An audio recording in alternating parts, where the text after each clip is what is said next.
Обвинение е поднесено против Стојанче Јовановски, кој 7 години физички и психички ја малтретирал неговата сопруга Ивана, која си го одзема незиниот и животот на незината 6-годишна ќерка Катја по пат од балкон во Скопско Тафталиџе. Тој се товари за 3 кривични дела: телесни повреди сторени како продолжено дело на семејно насилство, загрозување на сигурноста и наведување на самоубиство и помагање во самоубиство. На 2 март на повеќе локации во Скопје извршил семејно насилство врз сопругата.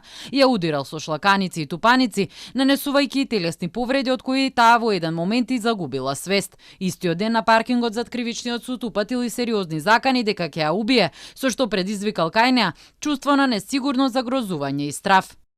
Обвинетиот издействувал сега починатата Ивана Јовановска во ноември 2022 да му го отстапи со договор за дар својот идеален дел од станот во кој живееле заедно со нивната малолетна ќерка, со тоа што оштетената и детето требало да останат да живеат во станот.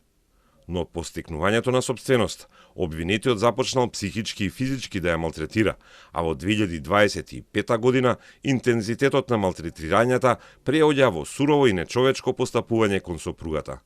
Според обвинителството, Стојанче Јовановски се почесто ја тепал и омаловажувал во нивниот дом во присуство на нивната малолетна ќерка, на јавни места и пред други сведоци, закајнувајќи се дека ќе ја избрка од домот каде живееле и дека ќе ја одземе нивната малолетна ќерка. Сведок на настанот го отурнал обвинетиот и заедно се симнале пред зградата за да ја почекаат оштетената да се спакува. Но малтретирањето ја довело оштетената во состојба на тешка психичка вознемиреност, страв, безнадежност и чувство на безизлезност.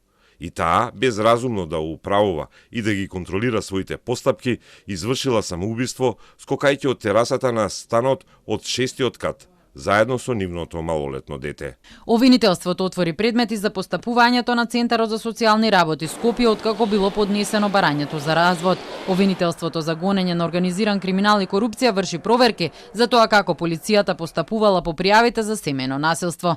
Државниот просветен инспекторат спроведува вонреден инспекцијски надзор во Песталоци во Центар, каде учело девојчето, за тоа дали училиштето и стручната служба соодветно постапувале.